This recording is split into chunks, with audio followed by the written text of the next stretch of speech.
Hola, buenas tardes.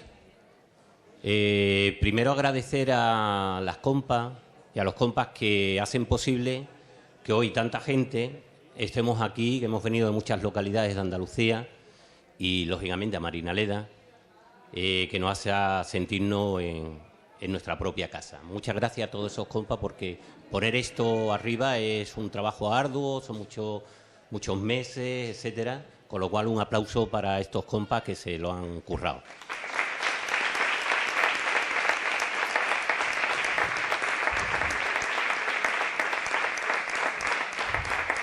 Mira, hoy Netanyahu está siendo recibido en la ONU.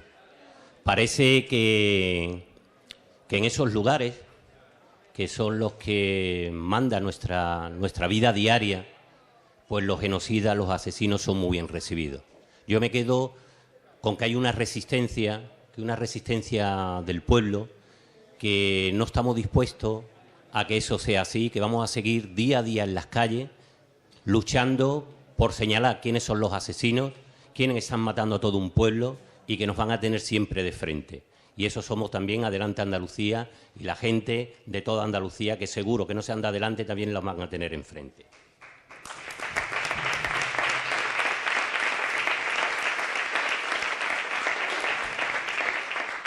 Cantamos en nuestro himno por los pueblos y la humanidad, así lo cantamos la gente de Andalucía, de Adelante Andalucía y muchos andaluces más. Y qué mejor lugar que Marinaleda como referente de esa estrofa por sus luchas contra las injusticias sociales y las colonizaciones de los pueblos. Y que el primer foro, nuestra primera escuela de Adelante, sea por Palestina, que sin duda marca el contexto político por el genocidio que está sufriendo por el Estado sionista de Israel, dice mucho de todo lo que es nuestra organización. En esta mesa de debate de Palestina nos va a acompañar Javier Díaz Moriana, que es periodista, que ha dirigido el documental Existir y Resistir y forma parte de la Coordinadora Andalucía con Palestina. Trabajó como freelance de Cooperación Internacional y Comunicación para el Cambio Social con universidades y entidades sociales, ha vivido en Jerusalén, ha visitado la Franja de Gaza 7 ocasiones y a veces dice él que publica cuando lo dejan en el diario.es o en El Salto, ¿vale? Sausan al-Kuli, hija de refugiado palestino, pertenece a la Plataforma de Solidaridad con Palestina en Sevilla, al Movimiento de Mujeres Palestina Al-Karama y al Movimiento Ruta Alternativa Palestina Masar Badil. Visitó la Franja de Gaza en el año 2013 como parte de una brigada de activistas internacionales. Rosario Granado Gallardo es profesora jubilada, pertenece a la Plataforma de Solidaridad con Palestina de Sevilla y a la Coordinadora Andalucía con Palestina. Estuvo en Palestina formando parte de una delegación andaluza y también visitó el Líbano en el 2008. Y bueno, creo que muy conocido por toda la militancia de Adelante, también al compañero Miguel Urban. Es militante anticapitalista, ha trabajado en varias ONG como gestor cultural, es miembro de la redacción de la revista de izquierda Viento Sur y escribe como columnista en diversos medios de comunicación. Activista político desde muy joven, donde militó en movimientos estudiantiles, en el movimiento Arte Globalizador, contra la guerra de Irak, por una vivienda digna y en el movimiento 15M. Sabéis que ha escrito ya varios libros sobre el movimiento estudiantil, la memoria histórica o el auge de la extrema derecha y su última obra se titula Trumpismo, neoliberales y autoritarios. También ha sido eurodiputado por 2 legislaturas, visitando Palestina en varias ocasiones. En la última que estuvo fue en febrero, en la frontera de Rafah, y destacando por su defensa de la causa palestina en Europa.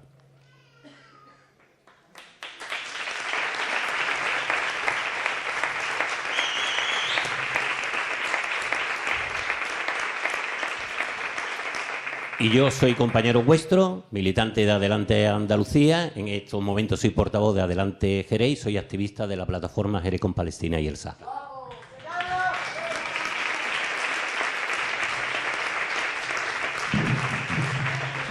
Mira, con ellos hemos estado hablando estos días, este grupito, y hemos quedado en que, bueno, o yo les dije que le iba a hacer una serie de preguntas y todas y todos dijeron, venga, para adelante, ¿vale? Pues así lo vamos a hacer para entrar en este contexto político con estas preguntitas.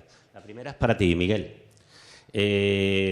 La historia no empezó el 7 de octubre. ¿Es una afirmación y una exigencia justa e indispensable?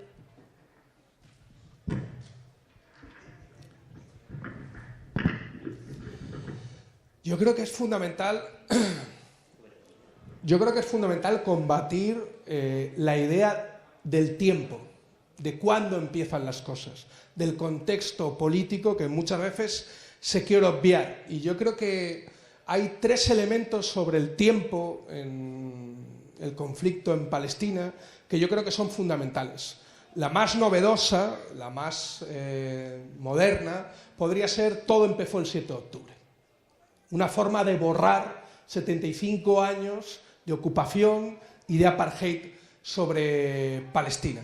Todo empezó el 7 de octubre y no empezamos nosotros. Nos atacaron, nos estamos defendiendo. Ese es el relato que, sobre todo, en las primeras semanas, yo creo que ese relato ya ha quedado desfasado. La limpieza étnica, el auténtico genocidio que se está cometiendo sobre Palestina ha desfasado en cierta medida ese discurso, pero en las primeras semanas, sobre todo el Parlamento Europeo, fueron muy fuertes en ese sentido. Se intentaba borrar todo lo que había pasado para intentar justificar justamente esa ocupación. Pero los tiempos son muy importantes, como decía antes. No solo no empezó el 7 de octubre, hay otro elemento que cada vez también cobra más fuerza, que es, así llevamos toda la vida. Esto pasó desde hace miles de años, está en la Biblia. Si esto pasa desde hace 2000, ¿qué? 3000 años. Y es también una forma de intentar diluir la ocupación, intentar diluir el proyecto colonial que supone justamente el sionismo en Palestina. Y yo creo que esto es un elemento fundamental. Y además, esta lógica también hace como si esto hubiera durado siempre, fuera algo inmutable, algo incambiable, algo intransformable. Y yo creo que también es muy importante combatir esa lógica. Y la tercera, que me parece también importante sobre el tiempo, esto pasó después del 45, por la mala conciencia de los europeos hacia el genocidio al que se sometió al pueblo judío. Y como contraprestación se le dio Palestina. Las tres son falsas y por eso es importante ver los tiempos, porque es una forma también de dar una explicación política a lo que pasa y a lo que ha pasado en Palestina. Yo creo que no podemos justamente borrar, eliminar que esto tiene un comienzo, que esto empieza justamente ligado a un proyecto ideológico como es el sionismo, a un proyecto de colonización y que justamente cumple una función esencial dentro del sistema mundo y dentro de lo que supone Europa y el mundo occidental. No podemos entender la ocupación de Palestina sin el sionismo, sin la declaración Balfour, mucho antes, por cierto, de que los nazis subieran al poder. No podemos entender la ocupación de Palestina sin comprender, y sobre todo, un elemento fundamental, que es por qué después de todo lo que estamos viendo se sigue apoyando desde los gobiernos europeos y occidentales el genocidio en Palestina. ¿Por qué? Sin entender estos tiempos, sin entender la función de colonia europea que juega el sionismo y la ocupación de Palestina, no podemos comprender la importancia geopolítica que juega Israel para que los países europeos y Estados Unidos apoyen contra viento y manera el genocidio y la limpieza étnica de Palestina. Y yo creo que este es el elemento fundamental. Por eso, ni empezó el 7 de octubre, ni esto es por parte de la Biblia, ni es parte de la mala conciencia de los europeos. Es un proyecto colonial en un momento en donde los rebrotes neocoloniales del mundo se están agudizando. Quiero terminar simplemente con una frase de Fanon. Fanon decía que los nazis lo que hicieron fue traer la violencia colonial a Europa. estamos viendo justamente esa violencia colonial ahora de una forma tan salvaje en Palestina. Y no quería terminar sin decir que hoy se cumple el 44 aniversario de los últimos fusilamientos del franquismo, de una dictadura que murió matando. Y no podemos olvidar que hoy también se quiere expulsar a más de 40 activistas saharauis que están encerrados en la T1 de Barajas. Ese mismo gobierno que nos dice de reconocer al Estado palestino mientras sigue vendiendo armas a Israel, colabora con la ocupación de un socio privilegiado de Israel, que es el Reino de Marruecos. Muchas gracias.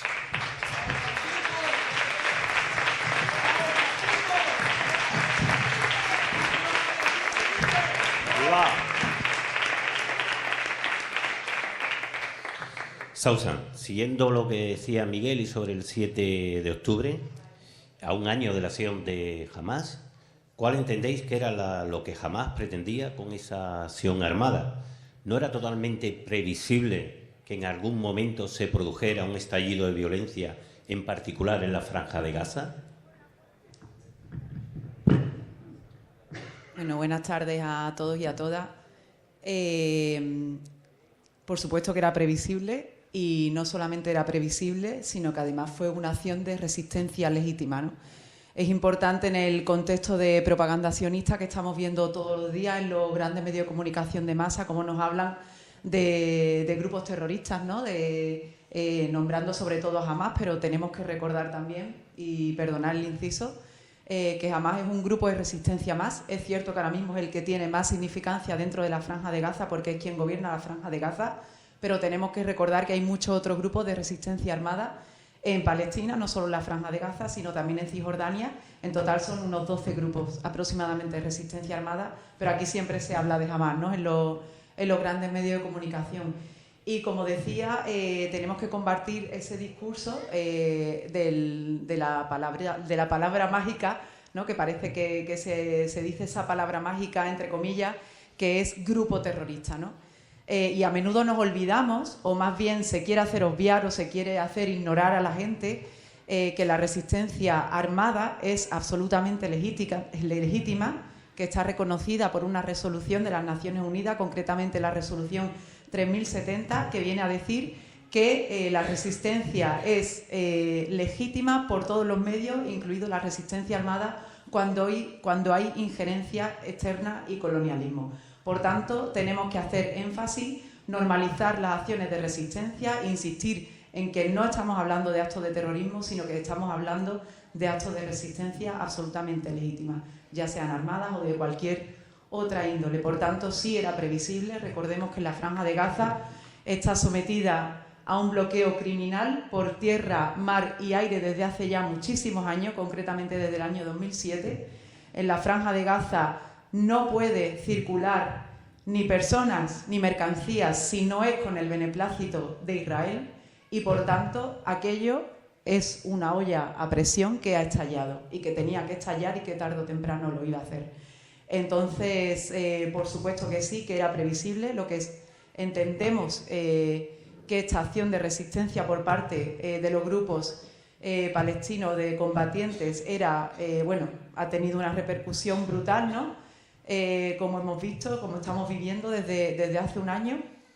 También tenemos que decir que lo que está cometiendo, el genocidio que está cometiendo el Estado genocida de Israel en la Franja de Gaza no es consecuencia de los actos del 7 de octubre, que no nos engañen, no es consecuencia de los actos del 7 de octubre, porque los planes de Israel de colonizar la Franja de Gaza estaban expuestos desde hace muchísimo antes, incluso con una exposición ante las Naciones Unidas, ¿no?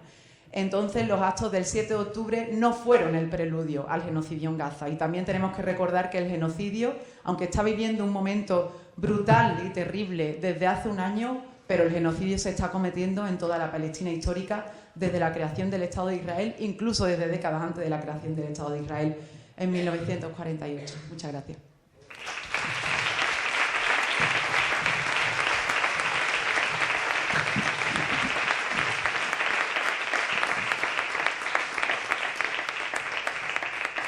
Esta va para ti, Rosario.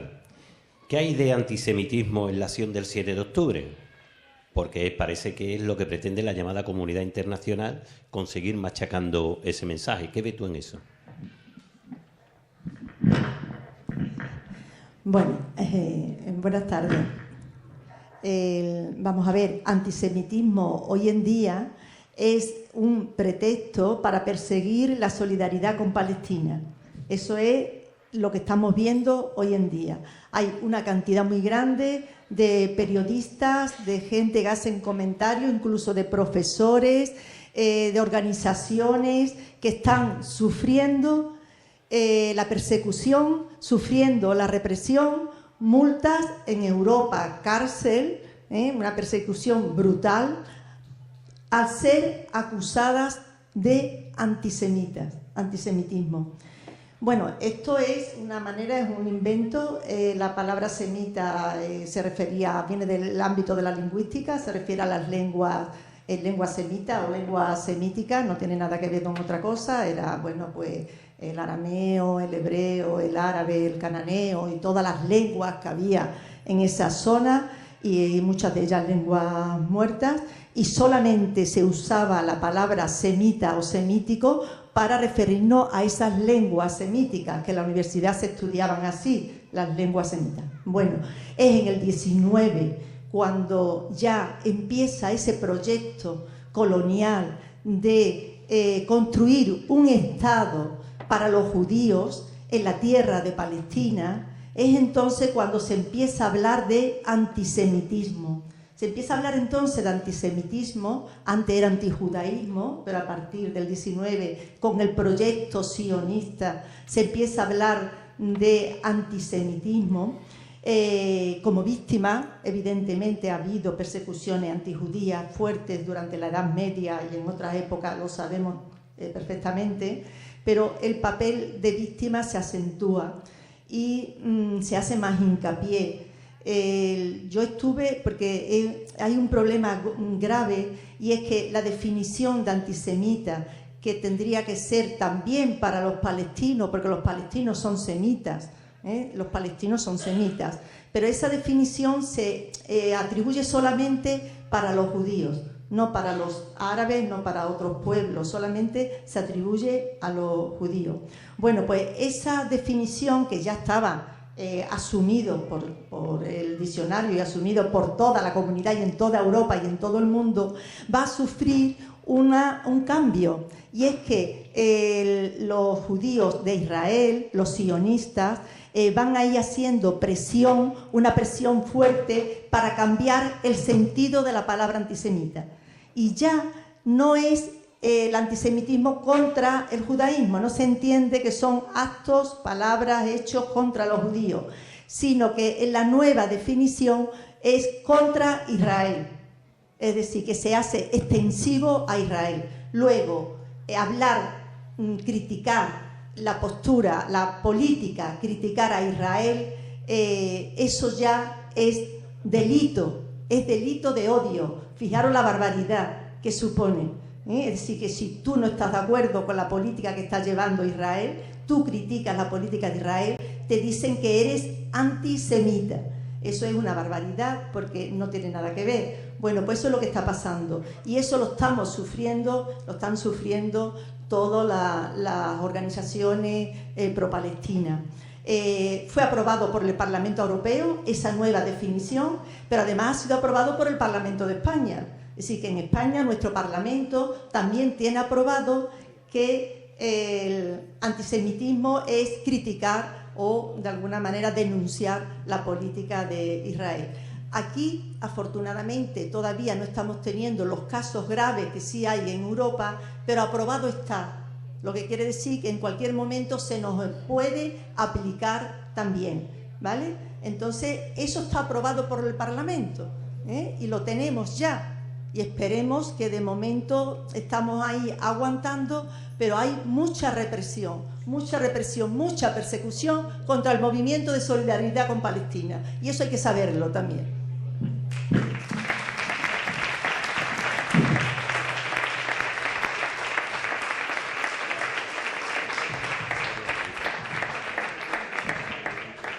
Sí. Javier, Israel parece ser que es el Estado más democrático, ¿vale?, y el referente mundial de esa democracia. Hamás venció las elecciones legislativas, ganó otras, pero ganó las legislativas allí en la Franja de Gaza en enero de 2006. Pero, sin embargo, acudimos desde ese momento a que Israel intensificó todo lo que era el bloqueo sobre la Franja de Gaza. ¿A qué se debió eso?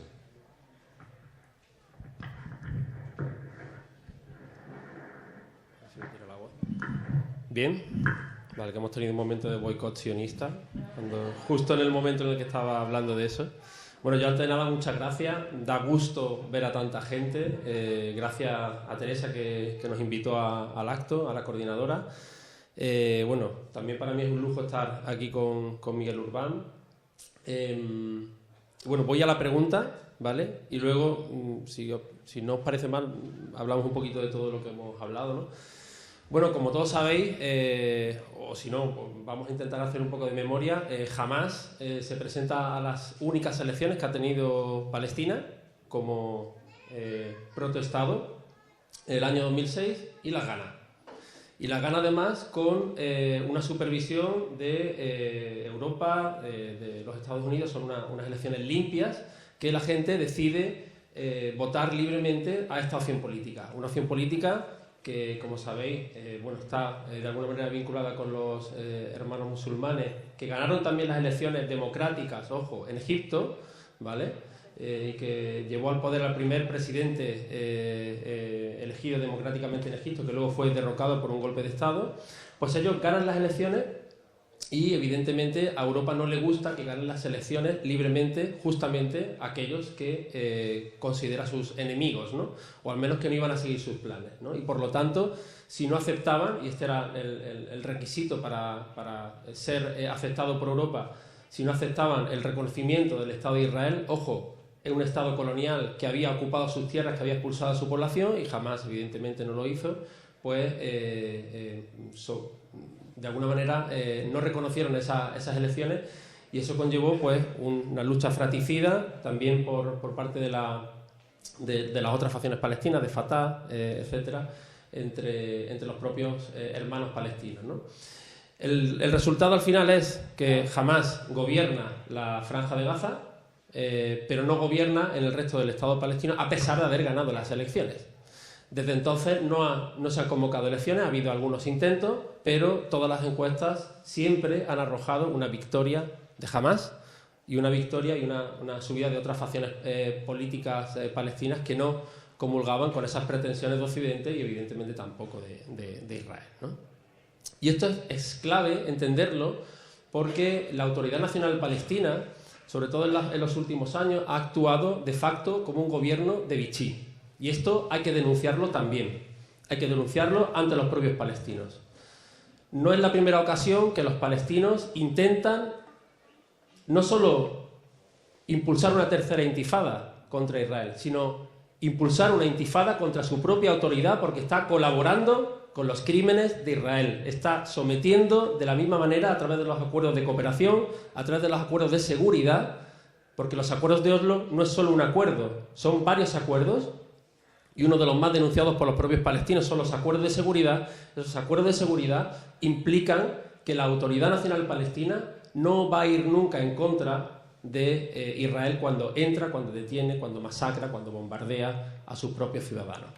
Y esto está siendo una válvula de contención de la resistencia palestina en Cisjordania. Es decir, los propios palestinos, la propia Autoridad Nacional Palestina está actuando de esta manera, conteniendo lo que podría ser una resistencia mucho más libre del pueblo palestino contra su propio pueblo. Están siendo, de alguna manera, y yo creo que también es el momento de denunciarlo, el gobierno de Vichy de Israel y de Occidente en Palestina. A pesar de todo lo que nos han contado, a pesar de esta aura de defensa del pueblo palestino, cuando escuchamos a Mahmoud Abbas, al presidente palestino, pues hablar de su pueblo, etcétera, ¿no? Yo creo que esto es importante que lo tengamos en cuenta. Recordar los primeros momentos del genocidio en Gaza, cuando Mahmoud Abbas salió diciendo que a ellos no les importaría cuando dice a ellos se refiere a Fatah y a la Autoridad Nacional Palestina. No les importaría si Israel elimina Hamás gobernar la Franja de Gaza. Y esto es realmente vergonzoso. Es vergonzoso y los palestinos lo denuncian así. Eso en cuanto al tema de la Franja de Gaza, ¿no? Yo sí que quiero poner el foco también sobre todo porque el 7 de octubre está aquí y nos van a meter por todos lados, sobre todo los medios de comunicación, nos van a contar la historia, el pretexto, la excusa, o mejor dicho, la coartada por la cual Occidente apoyó a Israel y por la cual Israel está haciendo lo que está haciendo, no solo en la Franja de Gaza, sino en Líbano, donde acaban de bombardear un barrio al sur de Tel Aviv, matando a cientos de personas. Y esto, evidentemente ya sabemos que no empieza el 7 de octubre, obviamente, conocemos la historia, tenemos memoria, hay que ejercitarla, obviamente, y no hay que dejarse llevar por la forma en la que tergiversan los medios de comunicación la realidad, ¿no? Pero recordemos en qué situación nos encontrábamos el 7 de octubre. El 7 de octubre, Palestina estaba sufriendo una ocupación, una colonización y un sistema de segregación racial de apartheid durante más de 76 años. Estamos hablando de una colonización de más de un siglo de sus propias tierras, con todos los informes de Naciones Unidas en contra, con todas las resoluciones en contra. La ocupación y el genocidio mejor documentado de la historia estaba siendo guardado cada año en un cajón para no tomar ningún tipo de decisión, porque básicamente habíamos normalizado, y cuando digo habíamos todos normalizado una ocupación. Los israelíes de repente habían encontrado un equilibrio, y era que podían ocupar todo un pueblo, podían colonizarlo, podían seguir avanzando en esa colonización, podían imponer un sistema de apartheid contra el pueblo palestino sin apenas consecuencias, sino todo lo contrario, estaban haciendo caja con eso. Es decir, grandes negocios, grandes infraestructuras, podían y siguen haciendo y siguen pudiendo hacerlo, concursar en los foros internacionales, van a Eurovisión, están en la FIFA, vienen a pedalear en la vuelta a España. Quiero decir, la situación en la que se encontraba era de una cómoda seguridad y Occidente además lo normalizaba. El 7 de octubre lo que hace Hamás es volar esa sensación de seguridad que tenía no solo Israel, sino todo el mundo occidental con lo que estaba pasando en Israel. Porque lo habíamos aceptado como algo, como un mal menor, o en cualquier caso habíamos normalizado lo que no normalizamos, por ejemplo, con la Sudáfrica del apartheid. En la Sudáfrica del apartheid se impuso sanciones, se impusieron un boicot global y finalmente cayó el régimen. En la actualidad estábamos normalizando eso, a todo el mundo le parecía bien, incluido también a los países árabes, que habían empezado un proceso de normalización con los acuerdos de Abraham y que estaban empezando a reconocer al Estado de Israel cuando históricamente no lo habían hecho. Esto hace saltar por los aires el ataque de Hamás contra la población israelí, precisamente esa ilusión de seguridad que tenían los israelíes y que tenía Occidente en que esto podía mantenerse siempre así. Y yo creo que hay que recordar algo, y ya con esto termino, y es que mientras haya un palestino vivo, va a haber resistencia. Y esto no se le puede olvidar, ni a Israel ni a Occidente. Mientras haya un palestino vivo, va a haber resistencia. Y esto es importante recordarlo.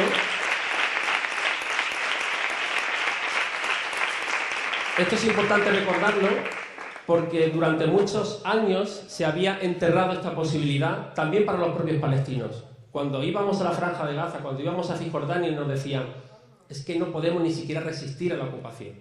Bueno, pues esto se ha acabado. Los palestinos están dispuestos a resistir. La pregunta que tenemos que hacernos es si nosotros vamos a ser capaces de acompañarlos en la resistencia, de incrementar la lucha, de hacer todo lo que esté en nuestras manos para hacer posible una Palestina libre del río al mar. Y yo creo que merece la pena.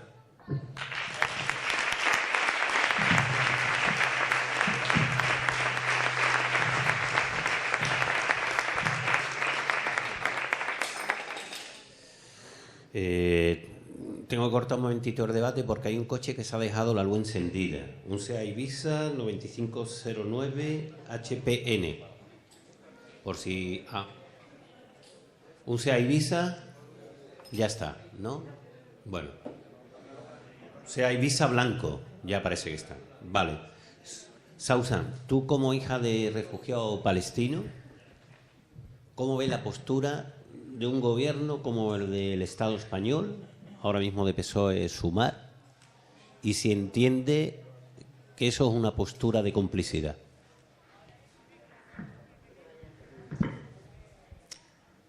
Rotundamente sí, es una postura de complicidad, porque a pesar de que el gobierno español se vende a sí mismo como un gobierno progresista, no es posible que tengamos un gobierno progresista cuando al mismo tiempo se está apoyando de forma clara y directa a un Estado genocida como el Estado de Israel. Hace pocos días, no recuerdo exactamente cuándo, publicaba, no sé si en Twitter o en qué red social, Pedro Sánchez, que España era amiga de Israel, y lo decía así y se quedaba tan pancho, ¿no? Por supuesto que hay complicidad. Cuando pasó lo del 7 de octubre, y esto mis compañeros lo saben muy bien porque todos estamos también en la red estatal contra la ocupación de Palestina, que está haciendo una campaña muy potente contra la venta de armamento español a Israel, se nos dijo, ¿no? El ministro Álvarez dijo en declaraciones públicas que se había cortado esa venta de armas a Israel. Y luego el centro DELAS desmintió estas afirmaciones que había hecho el ministro Álvarez y que resultaron ser una mentira, ¿no? que nos plantó en la cara a todos y a todas nosotras, ¿no? No se ha cortado la venta de armamento a Israel y no se ha cortado nada en realidad con Israel, ¿no? No solamente la venta de armamento, porque el foco no solamente está en cortar la venta de armamento, sino en cortar cualquier tipo de relación diplomática, porque no podemos tolerar que un supuestamente Estado democrático siga manteniendo ningún tipo de relación con un Estado genocida que está asesinando a miles y a miles de palestinos, que ahora mismo, la cifra no se sabe realmente cuántos palestinos han sido asesinados, porque las muertes indirectas no se tienen controladas, pero las muertes directas sí, y van por más de 41.000, ¿no? Entonces es absolutamente intolerable que se diga que el Estado español, a la cabeza Pedro Sánchez y su gobierno, que está haciendo algo, ¿no? por el pueblo palestino. Y otra cosita que me gustaría añadir es el gobierno español, junto con el, no sé si fue si no que me corrijan mis compañeros, junto con el gobierno de Irlanda, fueron los pioneros, digamos, en este contexto actual, en reconocer el Estado palestino, ¿vale? Esto es una falacia, esto es una absoluta falacia. No se puede reconocer un Estado palestino en supuesta connivencia con un Estado genocida, con el Estado sionista de Israel. Reconocer el Estado palestino en estas condiciones es normalizar el genocidio, y esto lo tenemos que denunciar y no lo podemos tolerar. El debate de los dos Estados, afortunadamente, pienso desde mi punto de vista, está cada vez más claro, y cada vez más gente tiene claro que no es posible dos Estados. No se puede convivir con un Estado que está basado en una ideología criminal como es el sionismo. Y España es uno de los gobiernos, nuestro gobierno español es uno de los gobiernos que ha iniciado los pasos para que el Estado palestino sea reconocido en Europa. No queremos un reconocimiento del Estado palestino. Lo que queremos es una Palestina libre desde el río hasta el mar. Gracias.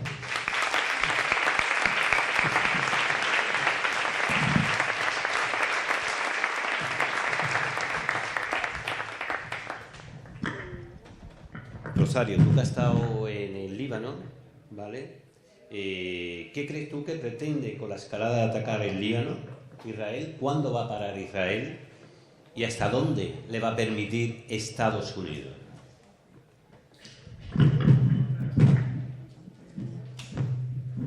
Problema más separadito. Sí. Bueno, pues vamos a ver, ¿se oye? Bien. En realidad hay un proyecto, porque todo esto que estamos viendo hoy responde a un proyecto que es un proyecto antiguo, es un proyecto del 19. Ya los británicos tenían ya su proyecto, el proyecto de conquistar, colonizar y quedarse con toda la zona. Y cuando ellos se reúnen y tienen sus mapas, en sus mapas ya ponen Palestina, la Palestina histórica, ponen parte de Siria y ponen medio Líbano, hasta el río Litani. Es decir, que desde un primer momento el objetivo está ahí, los planes están ahí. Y ellos lo dicen, lo han dicho siempre. Netanyahu estuvo en las Naciones Unidas exponiendo su plan de anexión. Y en el plan de anexión...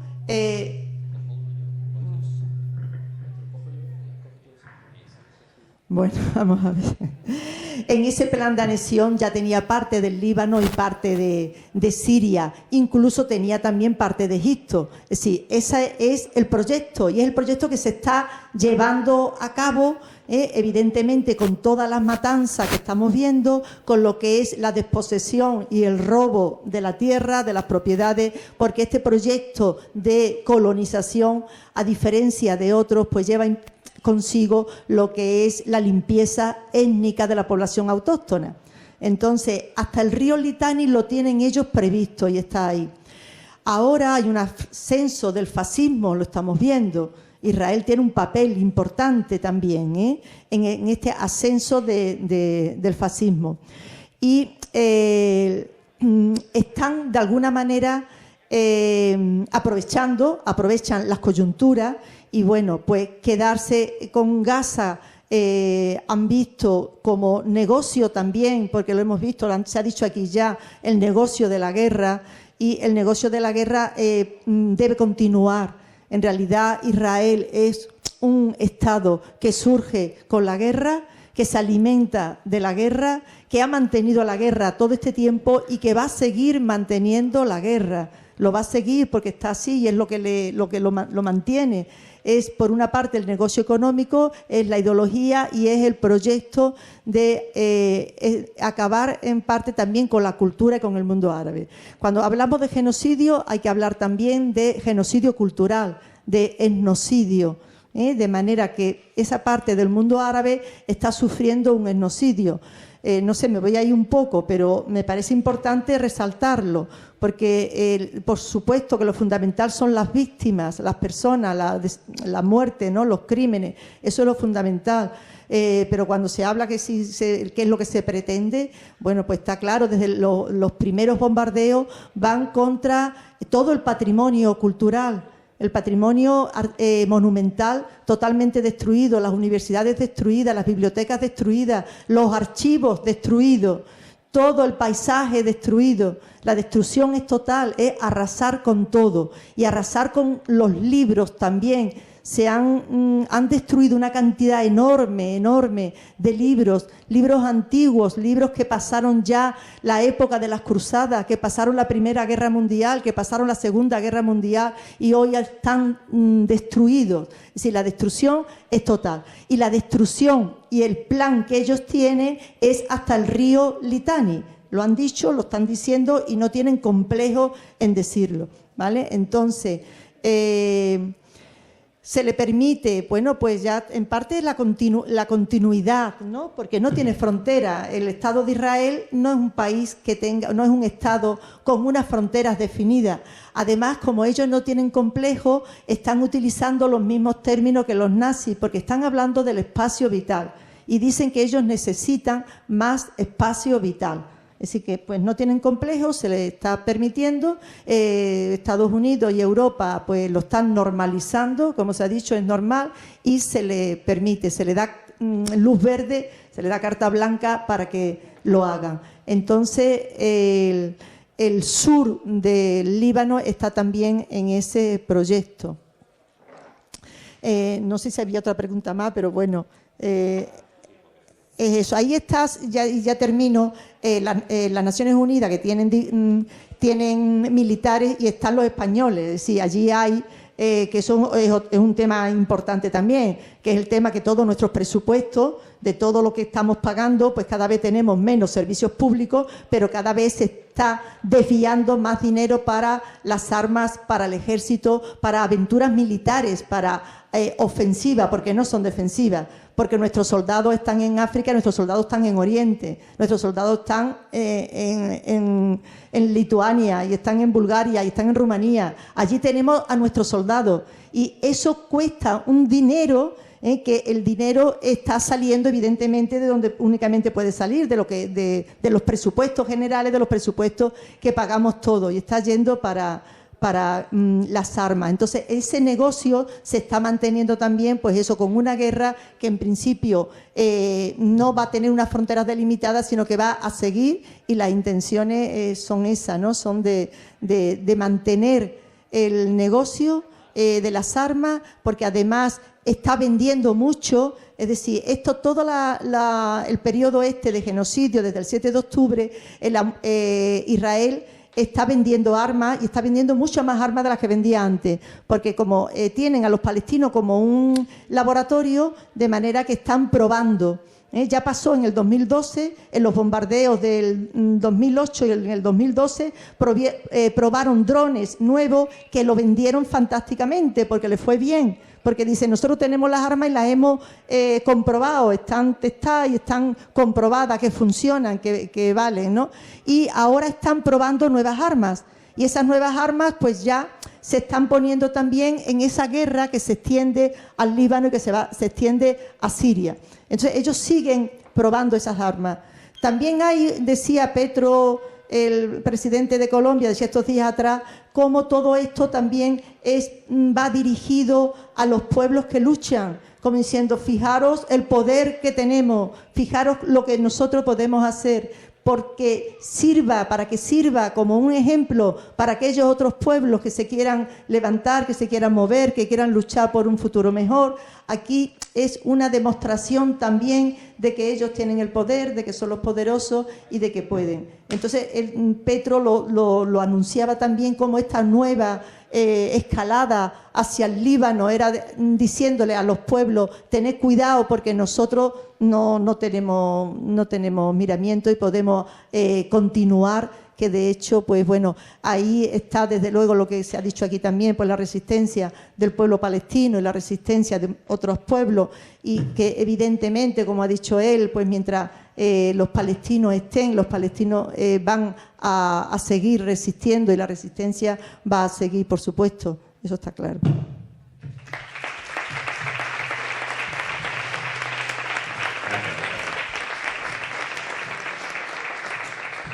Siguiendo la línea que decía Rosario, ¿qué nos estamos jugando la humanidad en la postura que tomamos contra el genocidio del pueblo palestino, Miguel?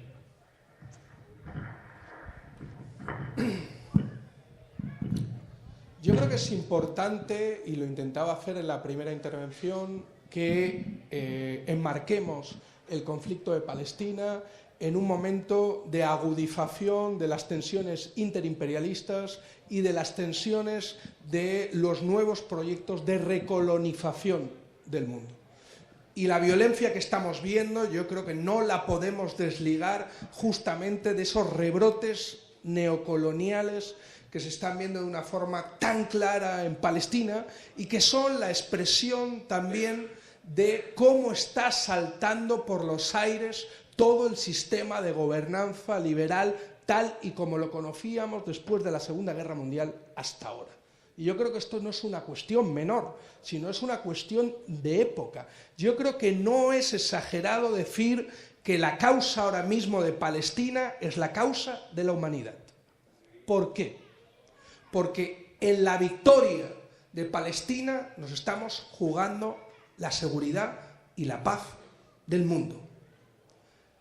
En la victoria de Palestina nos estamos jugando acabar o ser el principio del fin de los procesos coloniales en el mundo. Apoyando a Palestina, estamos apoyando al Sáhara.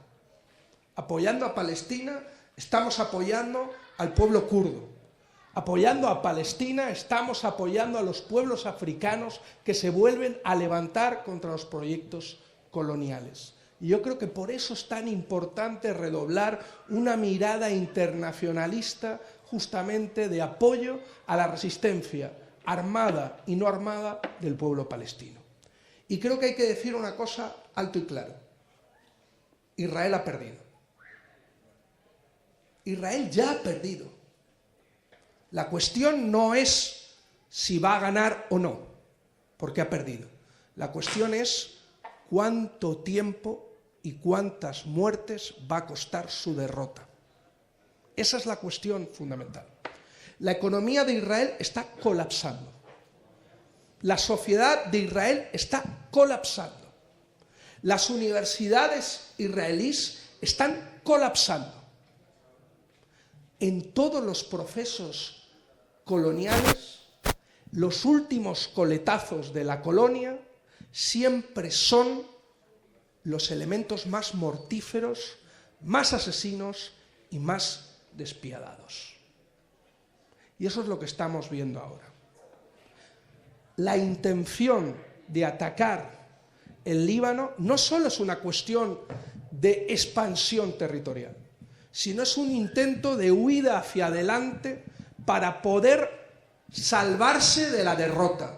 No solo de la derrota política de Netanyahu, que quedó condenado a partir del 7 de octubre, sino de la derrota del propio proyecto colonial israelí. Y ahí es donde quiere involucrar al conjunto de las potencias occidentales en una guerra regional para intentar evitar su derrota. Y mientras apoyamos al pueblo palestino, a la resistencia palestina, nosotras y nosotros también tenemos una tarea aquí, una tarea en el centro de las potencias imperialistas, y es derrotarlas. Es apoyar a la resistencia palestina en su victoria, acompañarla, nunca sustituirla, que también el mundo occidental es muy dado de sustituir justamente a los sujetos y a los pueblos del sur global. Tenemos que acompañar su lucha. Y por eso es tan fundamental campañas como el BDS, campañas dirigidas, decididas, desde las organizaciones palestinas, que tienen una influencia directa sobre Israel y que tienen una influencia directa sobre los gobiernos occidentales. Hay que derrotar al macartismo europeo que está intentando silenciar la solidaridad con Palestina, criminalizándola, criminalizando el derecho a la protesta. Nos estamos jugando también la democracia en Europa. Y es un elemento fundamental que tenemos que involucrar y tenemos que meter justamente en nuestros discursos y en nuestra agenda pública. No podemos separar lo que pasa en Ucrania, lo que pasó en la Embajada de México en Ecuador, de lo que está pasando en Palestina, de lo que pasa en el Sáhara. Es producto de la misma crisis en la que nos encontramos actualmente, una auténtica crisis de régimen capitalista, en donde ahora la principal contradicción es el capital o la vida, sus intereses o la vida. Y defender Palestina ahora mismo es defender la vida.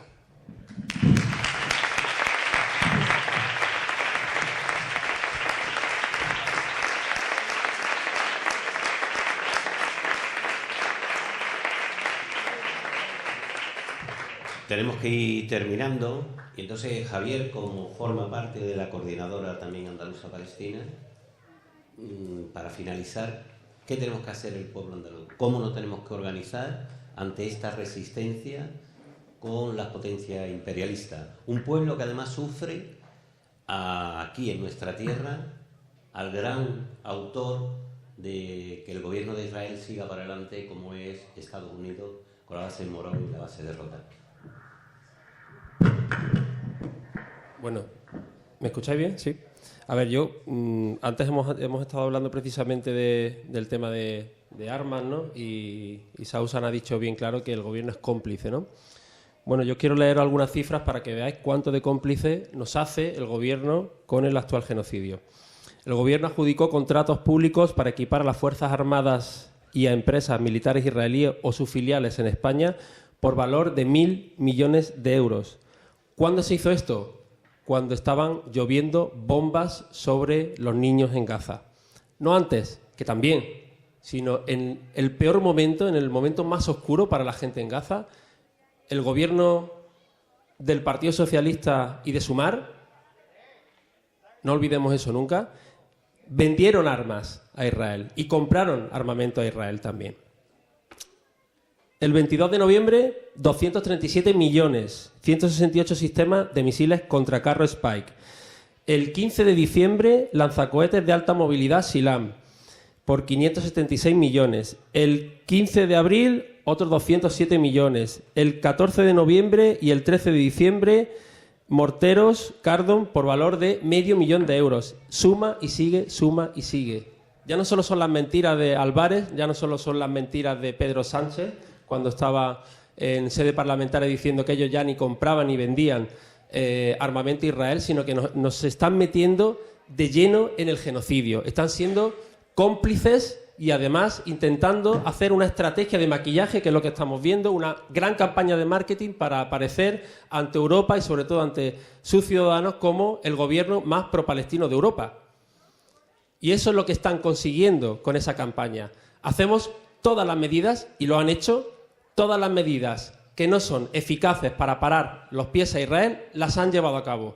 Han reconocido el Estado de Israel, se han sumado a la causa de la Corte Internacional de Justicia. Todas aquellas que no molestan o que no van a la línea de flotación de la ocupación, las adoptan, porque no les supone ningún coste económico y, sobre todo, ojo, no tienen que enfrentarse al perro guardián, que son los Estados Unidos, ¿no? Y eso lo sabemos muy bien aquí, que tenemos las bases en Rota, que están siendo utilizadas también por los buques que van a alimentar el genocidio con armas, con gasolina, con fuel, etcétera, a Israel. Hemos visto cómo han parado también en Algeciras, cómo han parado en Motril. Hemos visto cómo esos barcos han hecho escala en Murcia y el Gobierno les ha dejado pasar, cuando podría haberlos bloqueado, haber supervisado la carga y haber bloqueado su paso al genocidio. Es decir, estamos siendo conscientes y además con datos y con cifras de que el Gobierno está implicado en esto. Yo creo que ha llegado el momento, un año después, según The Lancet, más de 180.000 personas muertas, asesinadas en la Franja de Gaza, un auténtico genocidio. Yo creo que ha llegado ya el momento de señalar estas complicidades que matan. Y esas complicidades tienen el sello del Partido Socialista y tienen el sello de este Gobierno progresista. Y yo creo que hay que señalarlo claramente. Sin ambajes. Yo creo que esto es fundamental, porque de alguna manera, bueno, como somos un lugar pro-palestino, ¿vale? Como aquí, como hemos reconocido el Estado palestino, oye, pues ya nos podemos acomodar y que siga el genocidio. No, podemos hacer cosas mucho más eficaces que tienen que ver con ese embargo de armas que pedimos en las manifestaciones que empezamos desde el 7 de octubre, además. Siempre pedimos efectivamente eso, el embargo de armas, poner fin a la compra y venta de armas, al tránsito de armas. Hay ahora mismo, y yo creo que también es un momento de presión que tenemos que empezar a impulsar, una propuesta de ley en el Congreso, precisamente para incorporar en la ley de venta de armas un artículo que diga que cuando hay una investigación por genocidio se paralicen al menos esa venta de armas, cosa que no se está haciendo. La ley está ahí.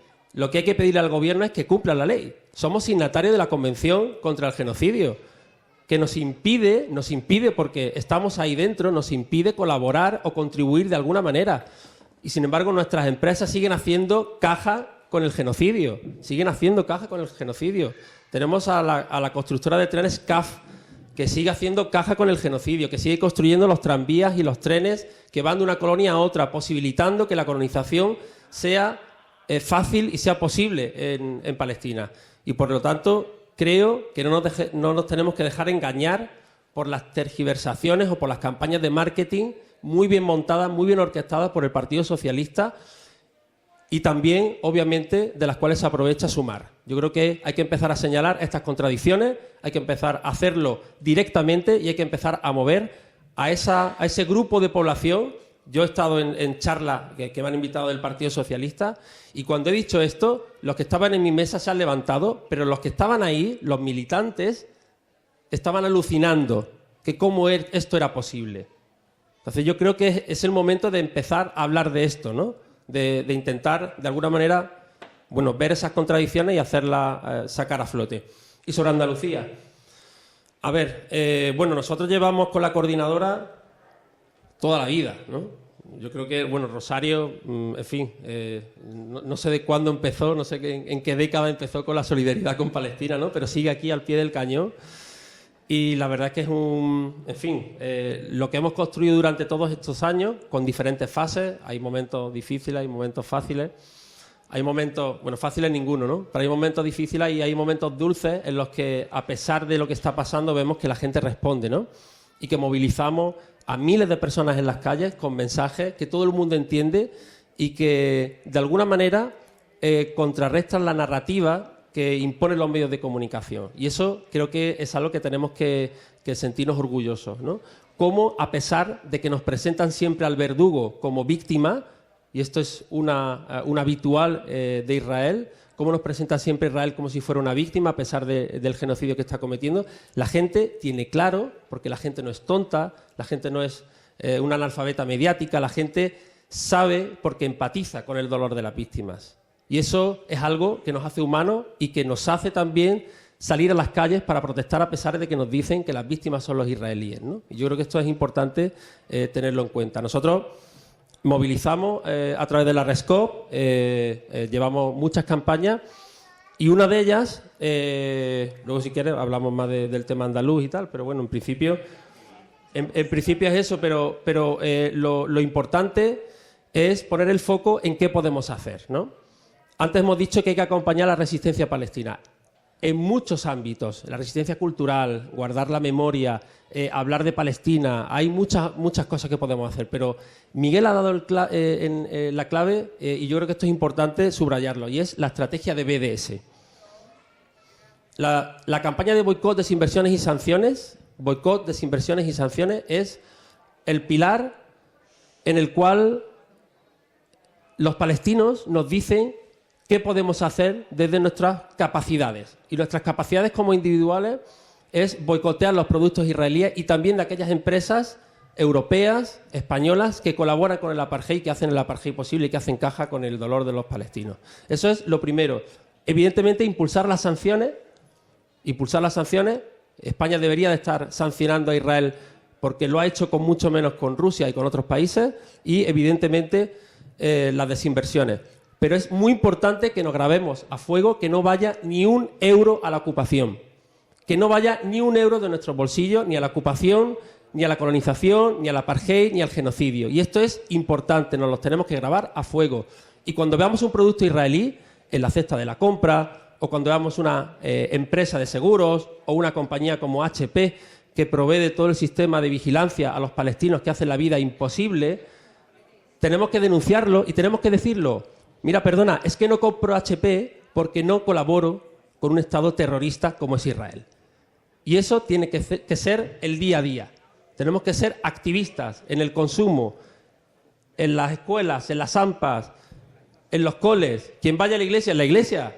Hay que hacer activismo siempre y hay que recordar siempre y hay que llevar eso por bandera. Yo creo que esa es la tarea o la obligación que nos tenemos que llevar de aquí. Que no vaya, como poco, que no vaya ni un euro a financiar la ocupación.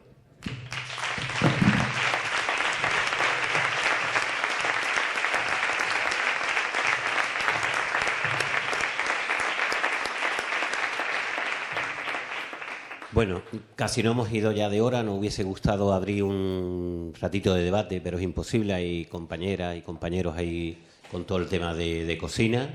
Yo quiero agradecer mucho a Sausan, a Rosario, a Javier, a Miguel, el haber venido hoy aquí, estar acompañándonos y como es una escuela, habernos hecho que aprendamos mucho más de todo lo que es, lo que nos hiela el alma, como es el genocidio sobre el pueblo palestino. Yo os pido una cosita. El sábado 5 y en algunas ciudades el domingo 6 vamos a salir a la calle. Tenemos que reventarla. La gente de Adelante Andalucía tiene que estar ahí, hacer llamamiento con familiares, con amistades, porque si nos hiela el alma y estamos hoy aquí en esta escuela, tenemos que llevarlo también a la calle, que es donde toda la gente de Adelante Andalucía, en donde mejor nos vemos. Por tanto, por favor, el día 5 llenemos las calles y desde el río hasta el mar, Palestina vencerá.